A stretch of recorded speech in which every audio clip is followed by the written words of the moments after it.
Buenas noches, hermanos. Vamos a orar. Señor Dios Todopoderoso, Padre eterno, Creador de los cielos y la tierra, como tu pueblo, Señor, venimos aquí juntos delante de ti por los méritos de tu Hijo Jesucristo, para implorarte, Señor, que nos auxilies en este momento, que vamos a abrir tu palabra para poder escuchar tu voz en ella, para ser instruidos. Y sabemos entonces que necesitamos pedir de tu Espíritu Santo que venga con poder, Señor, en medio nuestro, que nos dé todo lo que necesitamos, Señor, para aprender lo que tú quieres que veamos en la Escritura, para que obre en nuestros corazones obediencia, sumisión a tu palabra, y sobre todas las cosas para que nos lleve, Señor, a Jesucristo. Padre, ayúdanos. Quita cualquier obstáculo que haya en nuestros corazones para escuchar tu palabra. Haznos cada vez más atentos a tu palabra.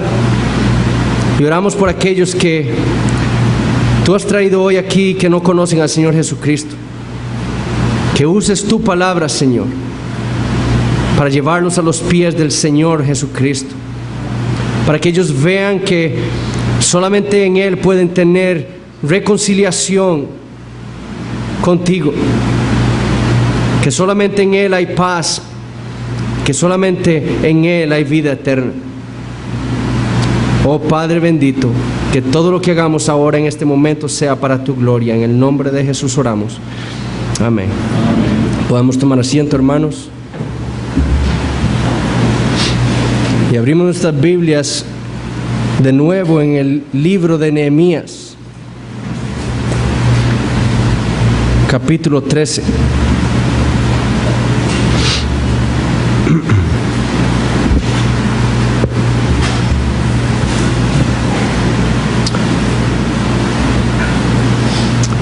Y vamos a leer desde el versículo 15 hasta el versículo 28.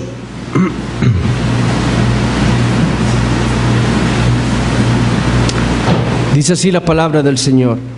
Versículo 15, Nehemías 13, 15.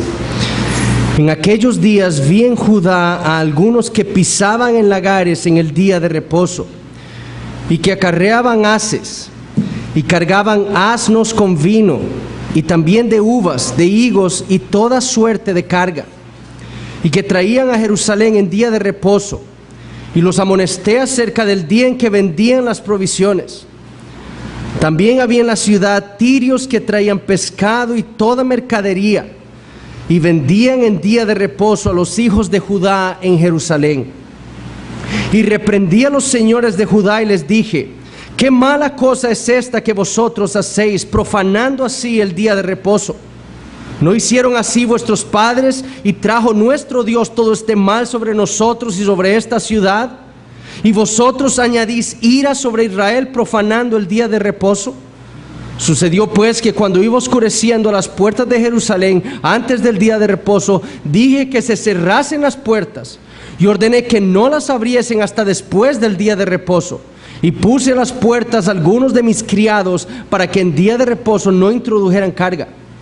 Y se quedaron fuera de Jerusalén 1 y 2 veces los negociantes y los que vendían toda especie de mercancía. Y les amonesté y les dije: ¿por qué os quedáis vosotros delante del muro? Si lo hacéis otra vez, os echaré mano. Desde entonces no vinieron en día de reposo.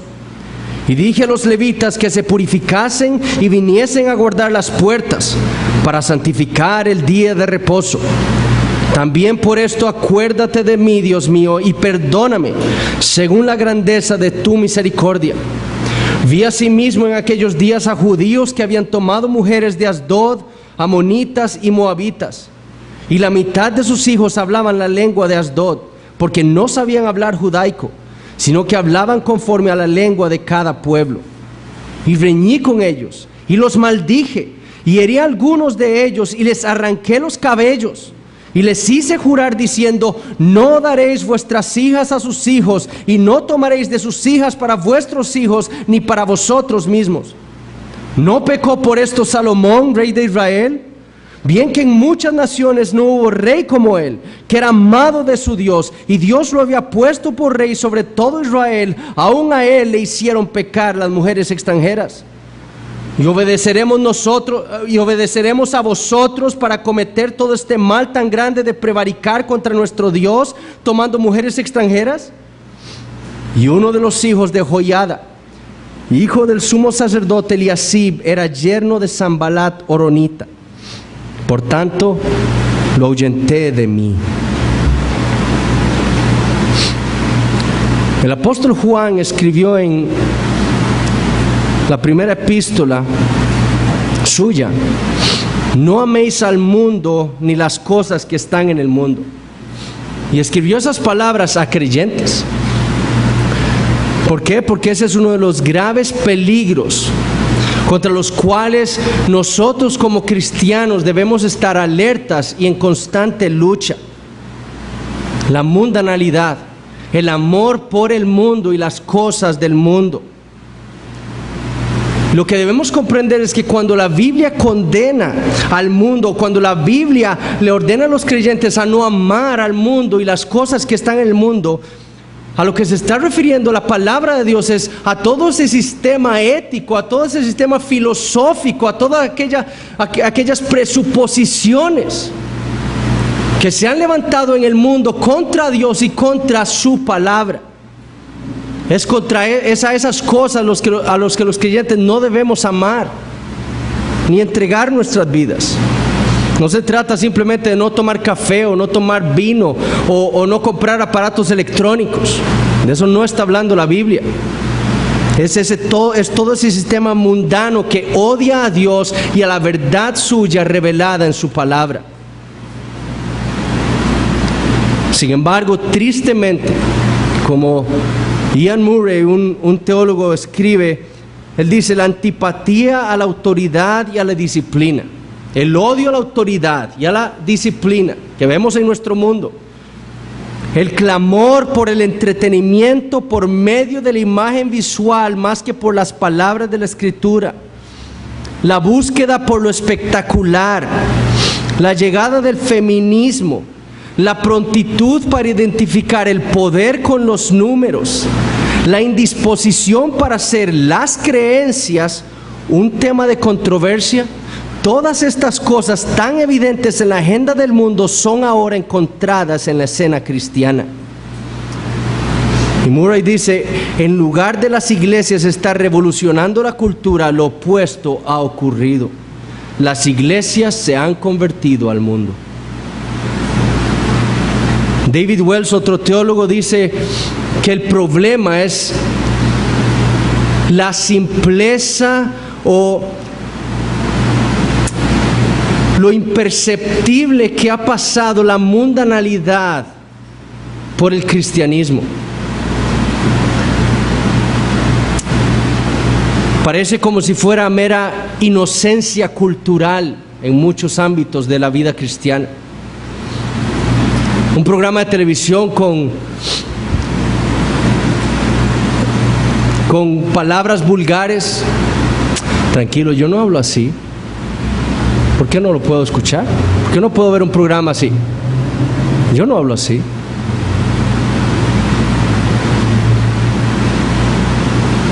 Deje que el muchacho vista así, todo tallado y que parezca una mujer. Así visten ahora. Esa es la mundanalidad. Parece inocente y ese es el gran problema, dice David Wells.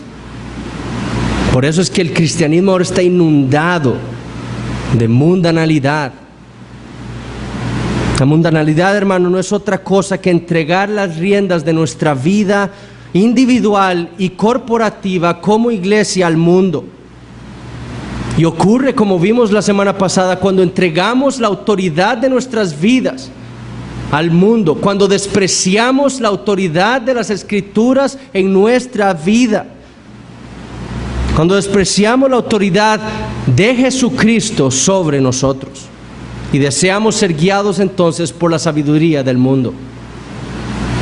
Eso es lo que estamos viendo cada vez más a menudo entre nosotros, cristianos e iglesias que ya no desean saber lo que dice la Biblia, sino lo que dice nuestra cultura. ¿Cómo es que debemos vivir? Vamos al mundo, no a la Biblia. ¿Cómo debemos vivir? Escuchemos a nuestros corazones, nuestras opiniones, nuestros deseos, no la Biblia. Hace unos meses tuve la oportunidad de ser invitado a predicar en una iglesia en otra provincia. Y yo no sabía que la iglesia tenía una pastora. Yo pensé que los dos hombres que me habían invitado eran los pastores de la iglesia. Ellos dicen ser calvinistas, pero no son los pastores. Hay una pastora y yo no sabía. Yo llegué y bueno, pues prediqué y después hubo un tiempo de preguntas y respuestas y en ese tiempo una mujer se paró y me preguntó sobre mi posición acerca del liderazgo femenino en la iglesia. Y yo pues mi respuesta fue lo que yo veo en la Biblia, ¿verdad? Y después de ese tiempo la pastora me invitó a su oficina y me agradeció por el tiempo que yo había compartido allí con ellos y ella me dijo: usted sabe, yo no me voy a disculpar por ser pastora, ella decía, yo no me voy a disculpar porque yo creo que esto es lo que Dios quiere de mí. Y yo le dije: ve, hermana, yo creo que Dios no se contradice. Esta mujer estaba escuchando su propio corazón antes que sujetarse a la verdad de la Biblia. Su corazón era: yo quiero ser pastora, yo quiero liderar una iglesia, yo quiero tener una posición en la iglesia, así sea que Dios no me la ha dado en la palabra. No importa, eso es lo que yo entiendo que Dios quiere en mi corazón. Eso es mundanalidad. Escuchar a otra cosa aparte de la Biblia, tener una autoridad aparte de la Escritura. Y ese es el grave error en el que ha caído gran parte del protestantismo actual. La Biblia ya no es la autoridad. No se trata de sujetarse a la palabra, sino de ser guiados por el mundo. ¿Cómo es que el mundo quiere? Recuerden Rick Warren, ¿cómo es que el mundo quiere que se haga la iglesia? Así la vamos a hacer entonces. Por eso es tan necesario que en nuestros tiempos, no solo de manera individual, sino como iglesia, corporativamente, nosotros entendamos la necesidad de cumplir ese lema de la Reforma Protestante, de ser una iglesia reformata, semper reformanda, secundum verbum Dei. Una iglesia reformada, es decir, una iglesia bíblica, una iglesia que se originó, que surgió de la Biblia o por la predicación de la palabra y que está siempre siendo reformada por esa palabra de Dios, esa palabra que Dios le ha dado a su pueblo. Es lo que debemos tratar de ser. Nuestra meta y propósito es nunca llegar a ser una iglesia y nunca llegar a ser una persona que se conforme al mundo, sino estar siempre siendo reformados, no por nuestra sabiduría, no por nuestra creatividad, no por nuestros deseos, sino por la palabra de Dios. Y no solo en cuanto a doctrina, sino en nuestra adoración a Dios. Debemos estar constantemente siendo reformados por la palabra de Dios y en nuestra vida entera. Todo en nuestra vida debe ser reformado por la Escritura. No se trata de que seamos innovadores, se trata de ser lo más bíblicos posibles. De eso se trata, hermanos. Lo que debemos entender es que la cultura y el mundo siempre están controlados por Satanás. Satanás es quien dirige el espíritu del mundo. Por lo tanto, como creyentes, nosotros debemos tener el discernimiento y el entendimiento que entonces no podemos ir al mundo para decirle cómo es que nosotros debemos vivir como iglesia o como cristianos, porque el mundo no sabe de eso. Para eso vamos a la Biblia. El mundo no debe impactarnos a nosotros, hermanos. sino que el mundo debe ser impactado por una iglesia que es cada vez más fiel a Cristo y cada vez más obediente a su palabra. Las preocupaciones y los deseos y las ideas del mundo no deben ser nuestra guía. Nuestra guía debe ser la Biblia. Y de nuevo debemos ver el peligro al que estamos expuestos.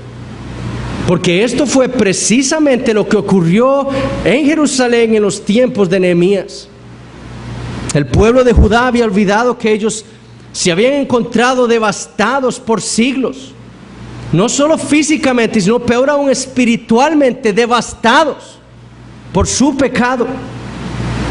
Habían olvidado que Dios había empezado a reformar la ciudad. Esa ciudad que Dios había apartado, había puesto su nombre allí para ser adorado siempre por su pueblo. Dios había vuelto y había traído a un hombre que sí conocía las Escrituras, como nos lo demuestra Nehemías en el capítulo 1, en todas sus oraciones plagadas de Biblia. Habían olvidado cómo fue que Dios luego continuó reformando la ciudad, habiendo preparado a Esdras y a los levitas por 13 años estudiando las Escrituras, sin saber por qué. Esdras nada más continuó enseñando por 13 años a los levitas la palabra de Dios. ¿Por qué? Porque Nehemías 8 iba a llegar, el momento en que Dios iba a traer la palabra a todo el pueblo a clamar por la predicación de la palabra de Dios. Y ellos habían olvidado que Dios había traído al pueblo y los empezó a reformar con su palabra. Y en su palabra habían reconocido que por tantos años se habían desviado por haber abandonado la palabra de Dios. Fue eso lo que los había hecho caer en el pecado de la mundanalidad. Pero Dios es tan bueno, hermanos, que de nuevo trajo otra vez su palabra con el fin de restaurarlos. Y lo que vemos en los capítulos 9 al 12 es la culminación de esos 12 años de Nehemías en la ciudad, de una sumisión del pueblo a la palabra de Dios. Pero de pronto, como dijimos la semana pasada, Nehemías, después de 12 años, tiene que volver a su trabajo bajo el rey Artajerjes en Susa. Y cuando vuelve, el pueblo vuelve a olvidar y vuelve a abandonar la Biblia. ¿Y qué volvió a pasar? Volvieron a ser como el mundo. Volvió a entrar el pecado de la mundanalidad. Y eso lo vemos en el materialismo que encontramos en el capítulo 13. Un pueblo que deseaba lo material, vínculos comerciales, ser más prósperos materialmente en esta tierra. Eso era lo único que buscaban. Los deseos y los pensamientos del mundo eran exactamente los mismos de los habitantes de Jerusalén. La ciudad había dejado de ser un faro de luz para el mundo. Esa ciudad que había sido apartada para adorar a Dios se había convertido ahora al mundo. Y Satanás lo hizo infiltrando el liderazgo espiritual de Jerusalén, y luego infiltrando el templo, y luego infiltrando las familias de la ciudad. Y cuando Nehemías regresa, unos años después, lo único que encuentra en la ciudad es una ciudad mundana. En lugar de estar adorando y sirviendo a Dios, en lugar de estar cada vez más sujetos a la autoridad de su palabra, los líderes del pueblo se habían encargado de darle un espacio en los atrios de la casa de Dios a los enemigos de Dios. Y el pueblo, igual de culpable, habiendo sido engañados por el mismo materialismo que habían sido engañados los líderes, habían dejado de obedecer también la Escritura y habían dejado de proveerle a aquellos que le enseñaban a ellos la palabra de Dios. Fue por eso que los levitas y los cantores debieron huir a sus tierras, porque ya nadie les daba para su sustento. Ya no podían quedarse en la ciudad a enseñar la palabra de Dios. Ahora tenían que volver a sus tierras para dar alimento a sus familias. Y las tinieblas habían vuelto a la ciudad de Jerusalén. Esa luz que Dios había dejado en su pueblo para ser predicada y enseñada ya no estaba ahí. El pueblo había despreciado la palabra de Dios por seguir el consejo del mundo. Y ese es el peligro al que todo cristiano y al que toda iglesia está expuesta si no ve a la Biblia como lo que es: su autoridad, su luz, su lumbre en su vida. Es por eso que deseo mostrarles esas cosas que Judá olvidó al caer en la mundanalidad. La semana pasada vimos 3 de ellas: lo que debemos pensar de la Biblia, cómo debemos adorar a Dios y cómo debemos ver la predicación de la palabra. Hoy vamos a terminar con las otras 2. Empezamos con esta: cómo debemos ver el día domingo. Una iglesia que está sujeta a la palabra de Dios, una iglesia que desea ser guiada por la palabra de Dios para ser cada vez más fiel a Cristo, ¿cómo debe ver el día domingo? Esa es la pregunta. En los versículos 15 al 22 vemos de nuevo ese pecado de Judá, su desprecio por la palabra. Ellos habían desechado el día de reposo. Como el resto del mundo veía el sábado, así lo vio Israel, así lo vio Judá. Un día más de 7. El día de reposo se había convertido en esos años en los que Nehemías no estaba en la ciudad, en un día para seguir en los asuntos de esta vida. No solo se dedicaron a trabajar en ese día, sino que comerciaban y vendían sus productos también en ese día. Y no solo eso, también habían permitido que los tirios vivieran en la ciudad. Y ellos iban a los tirios y les compraban a los tirios en ese día,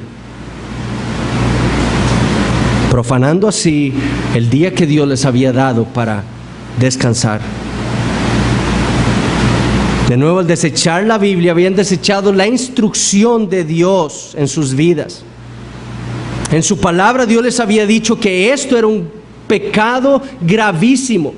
El profanar el día de reposo era un pecado gravísimo. Pero en lugar de ir a la Biblia para saber qué debían hacer el día de reposo, cómo debían ver el día de reposo, fueron al mundo. Un mundo que estaba consumido por el materialismo. ¿Qué hace el mundo un día de reposo? Lo mismo que hago siempre, tratar de hacer dinero. Hagamos lo mismo. Si para el mundo era un día más para ocuparse en sus asuntos, para los habitantes de Judá también. Mira al mundo y haz como el mundo, dicen. Eso es lo que ocurría en Jerusalén. Dios había santificado ese día. Él había apartado ese día para que su pueblo le adorara a Él. Pero como sus padres, ellos habían profanado ese día sin ningún temor. ¿Por qué? Porque habían desechado la Biblia. Ellos estaban haciendo lo que precisamente les había traído tantos males a sus antepasados. Y estaban haciendo precisamente todo lo que trajo el gran mal a Jerusalén. Recuerden los profetas. ¿Por qué fue que Dios los castigó a Jerusalén? Porque profanaron mi día.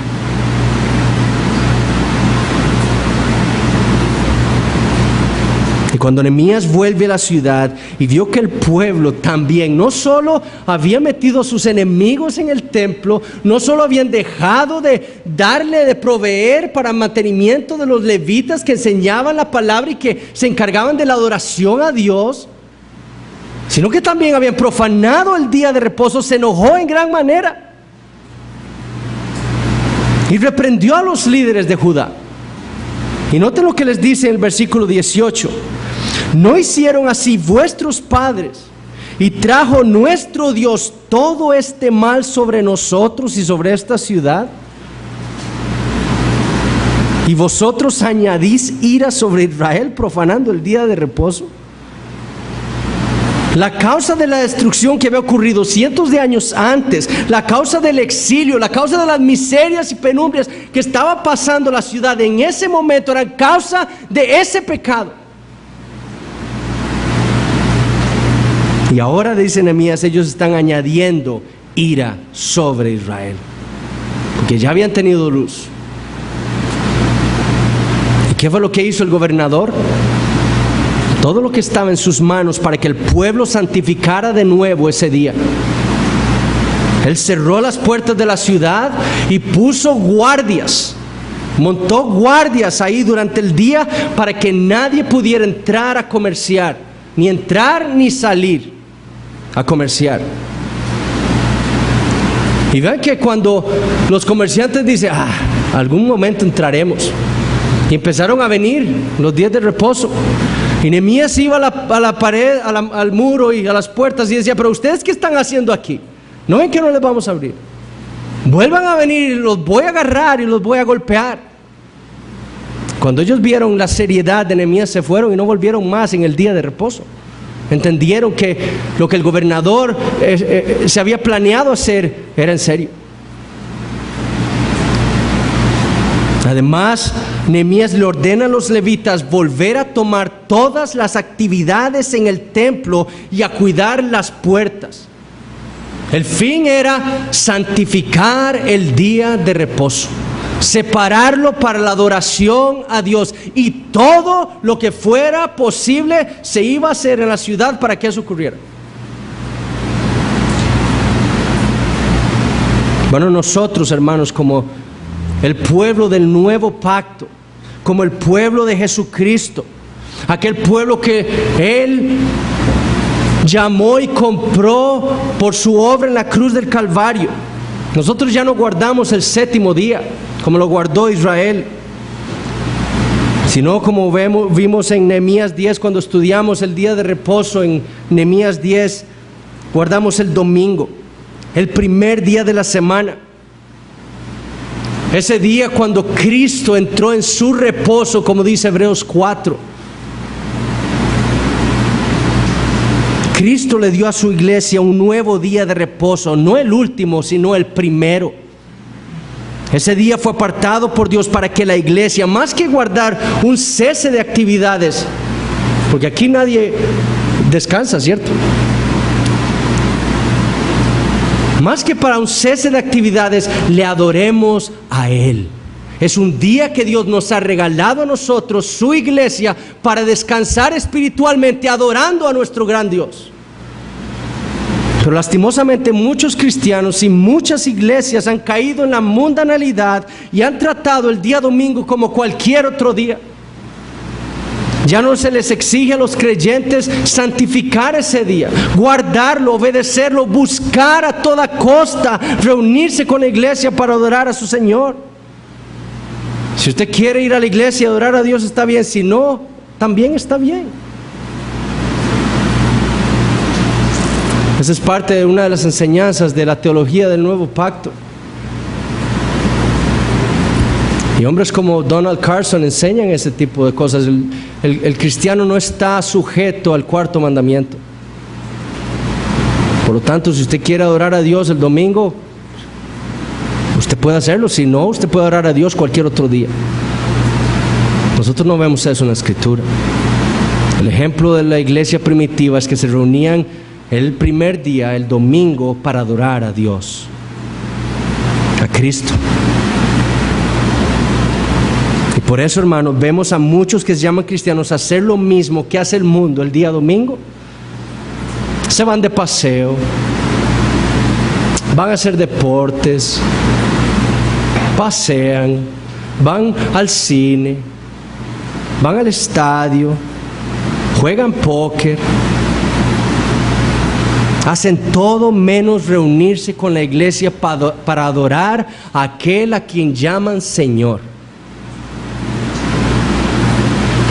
Tratar el día del Señor como cualquier otro día, hermanos, es caer en la mundanalidad.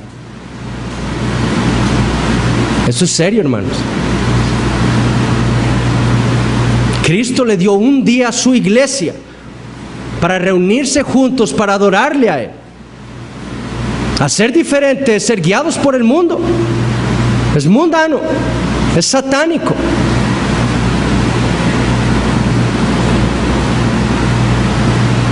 Yo me acuerdo cuando mi esposa y yo nos fuimos a vivir a Francia, y no éramos creyentes en ese momento, y nosotros salíamos los domingos a caminar, y una de las cosas que nos impactó es, pero aquí todo está cerrado el domingo.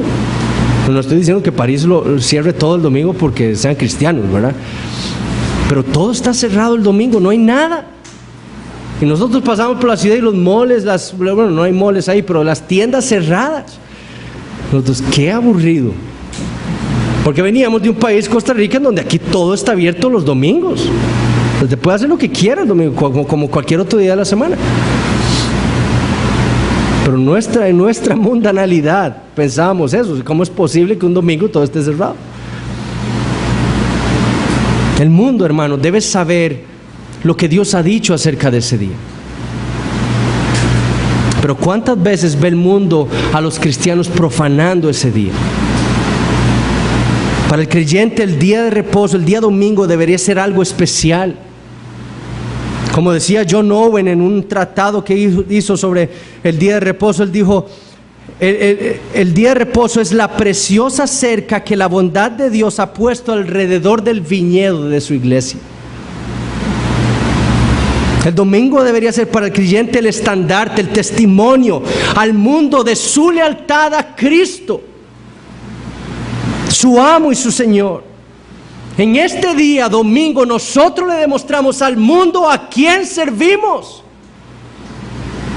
Hoy le estamos diciendo aquí al mundo: no le servimos a usted, le servimos a Cristo. Por eso nos reunimos como iglesia a adorarle a Él. Eso debería ser el sentido del domingo para el cristiano. Y como iglesia nosotros debemos luchar contra todo lo que atente contra el día domingo y su propósito para nuestras vidas. Debemos hacer todo lo que esté en nuestras manos como Nehemías para luchar contra el mundo, para luchar contra esa mentalidad mundana que se opone a que respetemos ese día y lo guardemos para el Señor. Vean, hermanos, ustedes saben, muchos de los trabajos exigen ahora que trabajemos los domingos. Vaya, busque un trabajo. Vean, hablen con la gente aquí que ha tratado de buscar trabajos. No les prometo que no tengan que trabajar domingo. Las universidades, hoy me contaba una hermana diciéndome de su hijo que no podía venir hoy porque hoy tienen exámenes las universidades, domingos. ¿Quién está detrás de todo esto? Satanás. Él controla el mundo. Él está detrás de todo eso y nosotros debemos como creyentes luchar contra el mundo.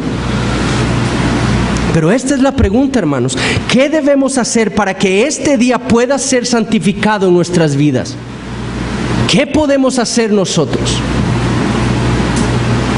¿Tenemos que buscar otro trabajo? Búsquelo.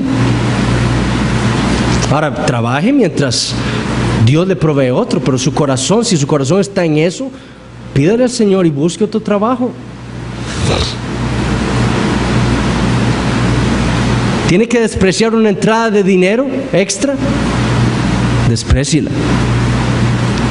Hoy me llamaron en la mañana antes de venir al culto y me dijeron: Eduardo, necesito que me ayude a operar una paciente. Disculpe, no puedo. En mi trabajo como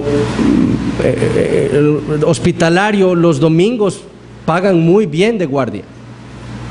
Todo el mundo quiere ser guardia los domingos. Cuando yo llegué a mi jefe y le dije: vea, yo quiero hacer guardias porque necesito hacer guardias, pero que no sean domingo. Si usted me va a poner domingos, entonces no me dé guardias. El jefe se me quedó como viéndome así como: usted está loco, más bien debería buscar tener de ser domingo. Yo no, es que yo soy pastor y no puedo. Ese día es para Dios. Entonces hagamos lo posible. Si tenemos que despreciar dinero, hágalo. Más importante, la obediencia a Dios. Tiene que hablar con sus amigos para que no lo inviten a actividades los domingos. Hábleles. Y dé testimonio de su fe. Tiene que orar para pedirle al Señor convicción de pecado, porque usted no ve el día del Señor como lo debería ver, como dice la Escritura. Pídaselo al Señor. Tiene que acostarse una hora más tarde todos los días para hacer la tarea, para hacer el trabajo que le piden para el lunes. Acuéstese 1, 2 o 3 horas más tarde, pero aparte el día domingo para el Señor. Haga lo que tenga que hacer para que este día sea santo, apartado para la adoración a su Dios.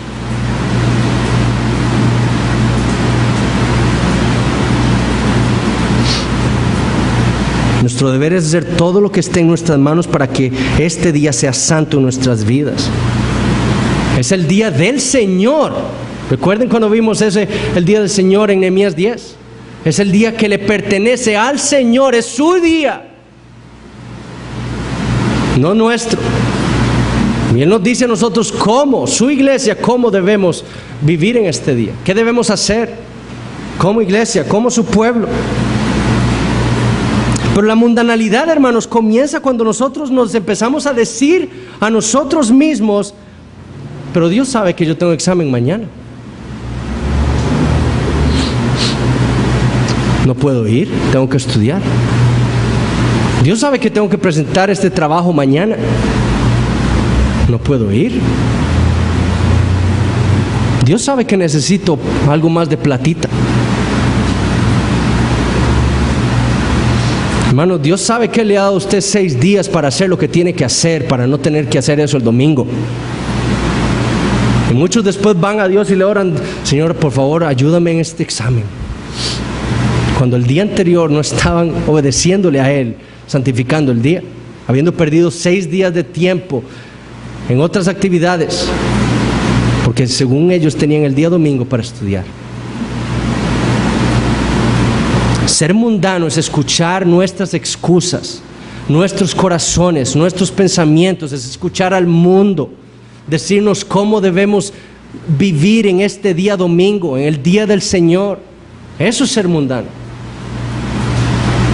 Ser un cristiano que implica amar a Jesucristo, y amar a Jesucristo implica obedecerle, y obedecerle significa santificar el día del Señor para adorarle a Él. Eso es el cristianismo.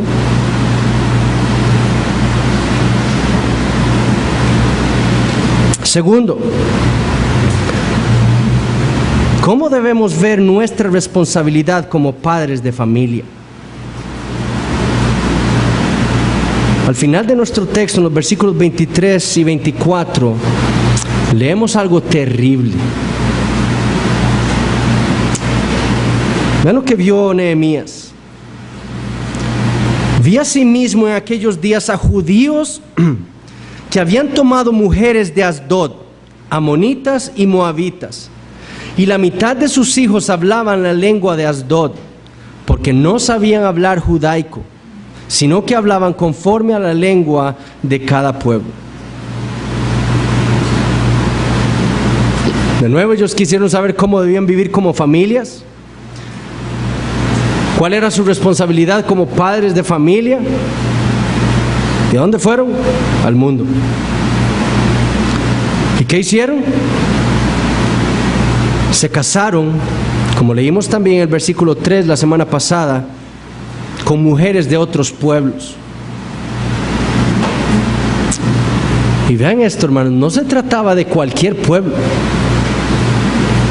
Se trataba de los pueblos enemigos de la ciudad unos años antes: Asdod, Amón y Moab. En Nehemías 4 nosotros leemos que esos 3 pueblos, cuando se dieron cuenta que Jerusalén había edificado los muros, se enojaron y amenazaron con ir a atacarlos. Esos pueblos con las que ellos ahora tomaron mujeres y se casaron.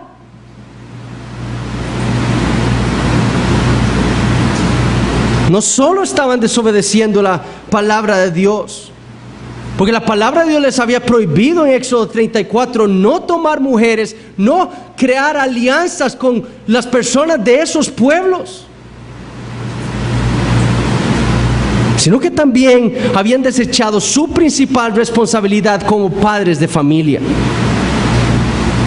La mitad de sus hijos, nos dice el versículo 24, no sabían hablar hebreo. Hablaban la lengua de sus madres. Esos padres judíos habían desechado su rol, su responsabilidad, la responsabilidad que Dios les había dado a ellos de instruir a sus hijos en la palabra de Dios. El desprecio por la Biblia lo vemos a todo nivel en la comunidad de Judá. El liderazgo, el templo y la familia. Todos los habitantes habían despreciado la palabra de Dios. Todos habían caído en la mundanalidad. Y este pecado sí que enfureció a Nehemías. Cuando Nehemías se da cuenta del terrible pecado que vio en las familias, dice que riñó con ellos y los maldijo. Muchos comentaristas quieren excusar aquí a Nehemías y decir, bueno, no, Nehemías realmente no los maldijo. Bueno, la palabra es muy clara ahí. Ahora, la semana entrante les voy a tratar de explicarles por qué tenemos esa evidencia de este acto de Nehemías ahí. Pero Nehemías se enfureció y maldice a estos padres irresponsables. Y no solo riñe y los maldijo, sino que agarró a algunos del pelo y les rompió y les jaló los cabellos, se los arrancó. Lo que habían hecho era un desprecio por la familia, este desprecio hacia sus hijos, pero sobre todo el desprecio hacia la religión que Dios les había dado a ellos era algo inexcusable.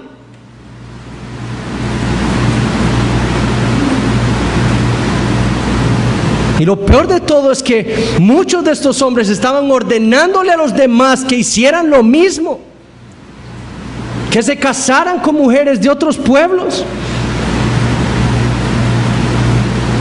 Su desprecio por la palabra de Dios los había hecho olvidar de lo que sucedió con uno de sus mejores reyes, Salomón. Por causa de Salomón, por él desobedecer la palabra de Dios, casarse con 700 mujeres paganas.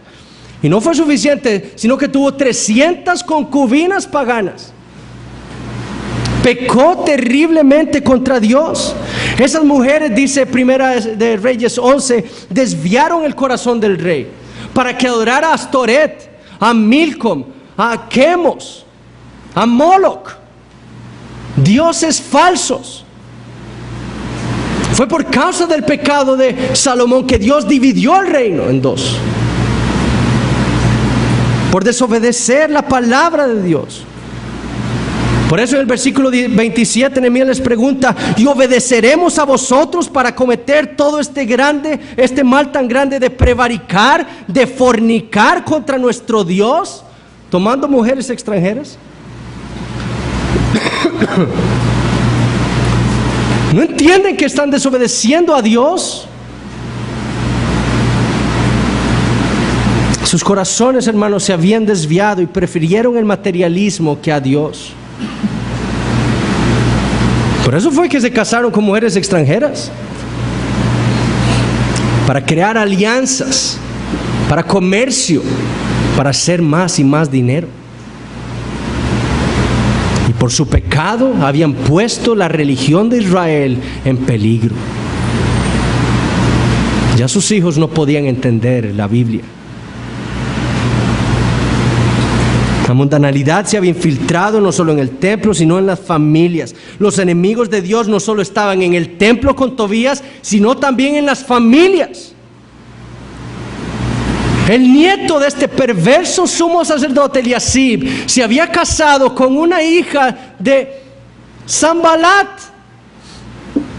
quizás el enemigo más terrible para Israel en esos tiempos.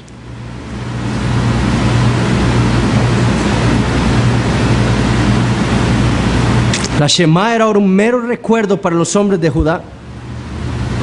Aquello en lo que Dios le había ordenado a su pueblo, de repetir las palabras de Dios a sus hijos, de hablarlas en sus casas constantemente, en el camino de atarlas en su mano como una señal. Todo eso había sido irrespetado, olvidado. Y por su pecado, por su irresponsabilidad, sus hijos no hablaban hebreo. El problema era entonces que la religión de Israel estaba en peligro. Porque ¿cómo iban a entender esos niños lo que Dios había dicho? Si no hablaban la palabra, no hablaban la lengua en la que estaba escrita el Antiguo Testamento.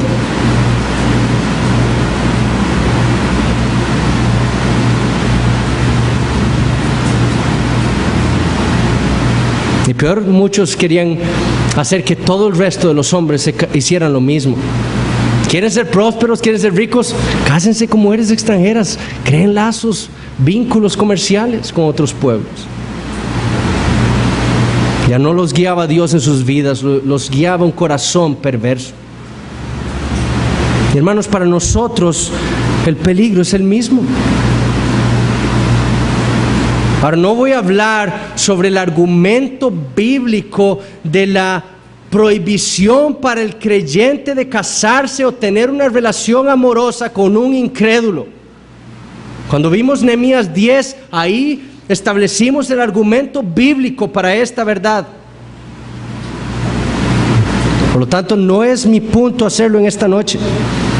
Solo voy a decir que los matrimonios con incrédulos son una desobediencia hacia Dios y son un obstáculo para nuestra responsabilidad como padres de familia. No solo estoy hablando de esposos, sino de esposas también.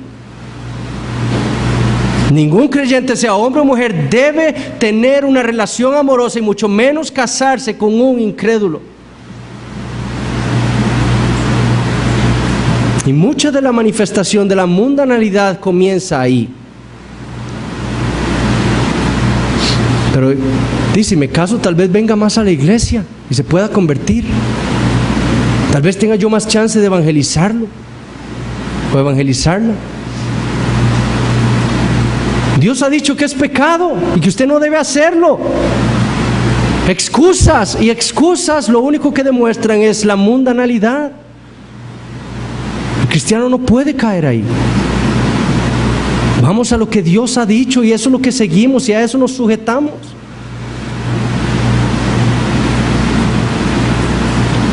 Si usted es creyente, no se relacione amorosamente con un incrédulo. Muchos problemas se va a evitar. Pero sobre todo, matrimonios de creyentes con incrédulos son un obstáculo para el evangelio. No solo como dijimos cuando vimos Nehemías 10, que un matrimonio entre un creyente y un incrédulo no pueden reflejar el evangelio de Cristo, sino que también será un obstáculo para el evangelio en mi vida y será un obstáculo para el evangelio en la vida de mis hijos.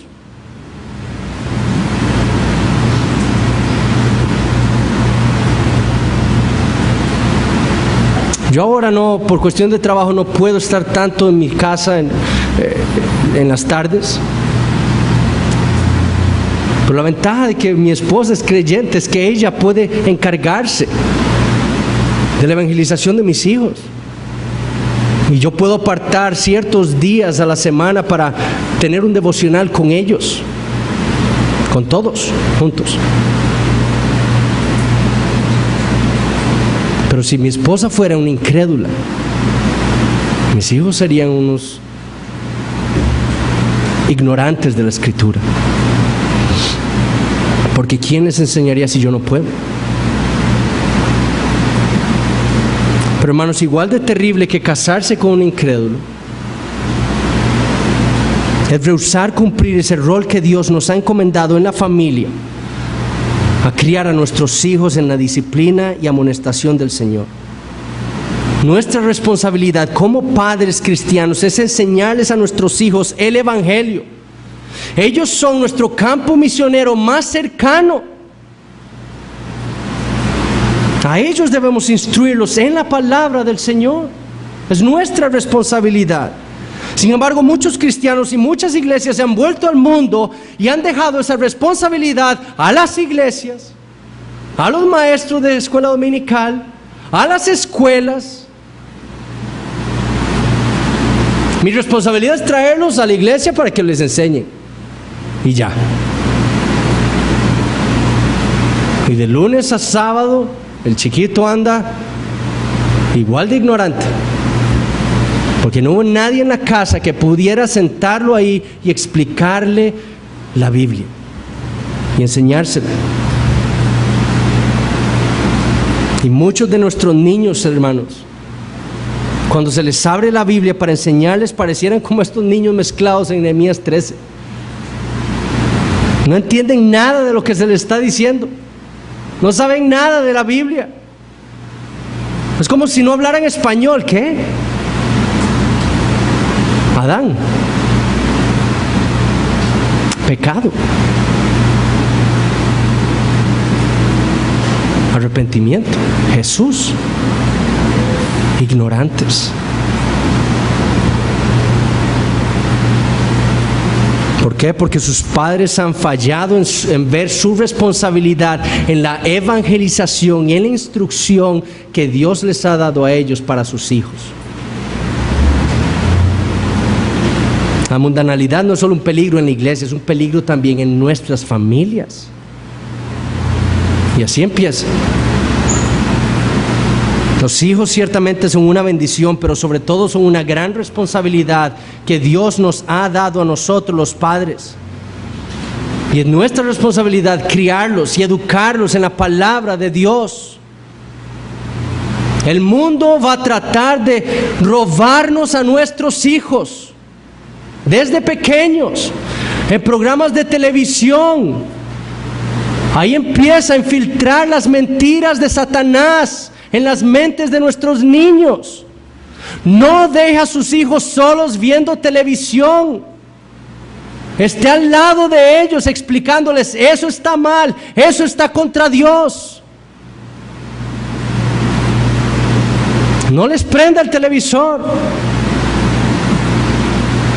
Vayan en carro y vean los rótulos que hay, donde los niños vuelven a ver y ven de todo tipo de porquerías. El mundo está tratando de ganar a nuestros hijos. ¿Y quién nos va a llevar a la palabra de Dios si no somos nosotros, sus padres? Es nuestra responsabilidad, es nuestro deber enseñarles lo que Dios ha dicho, enseñarles quiénes son ellos delante de Dios, lo que necesitan, quién es Jesucristo y cómo es que ellos pueden llegar a tener vida eterna y paz con Dios. Eso es lo que necesitan nuestros hijos. No necesitan más regalos, más juguetes, un PlayStation, no necesitan nada de eso. Necesitan padres fieles a Cristo que quieran llevarlos a los pies del Redentor Jesucristo.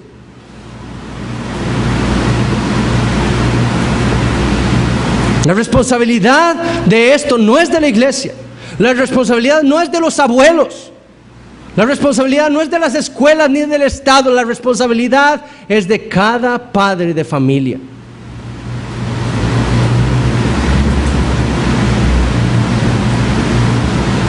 Ciertamente la salvación de nuestros hijos no depende de nosotros. Pero hermanos, quiera Dios bendecir nuestra labor de instrucción en su salvación. Que la mundanalidad, hermanos, no gane terreno en nuestras vidas ni en esta iglesia. Mantengámonos fieles a Cristo y fieles a su palabra para ser una iglesia cada vez más bíblica, para la gloria de nuestra cabeza. Oremos. Padre Santo, te damos gracias por el tiempo que nos has regalado. Gracias, Señor, por mostrarnos lo bueno que eres tú para con nosotros. Al regalarnos, Señor, tu palabra, que podemos leer y abrir y cerrar y llevar en nuestra mente, memorizándola, compartiéndola con nuestros hermanos, escuchándola predicada cada domingo desde esta iglesia. Señor, que cada día seamos más fieles a tu palabra, Señor. Cuídanos de la mundanalidad. Cuídanos de nuestros corazones. Cuídanos de los ataques de Satanás y del mundo, Señor.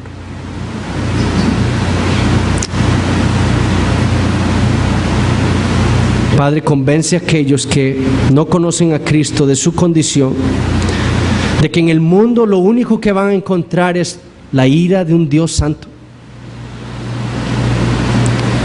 Pero que tú, Señor, has dado a tu Hijo Jesucristo para que todo aquel que esté en Él tenga vida eterna. Dales fe y arrepentimiento, Señor, a todos aquellos que no lo tienen. Y sálvalos en esta noche, Señor. En el nombre de Jesús oramos.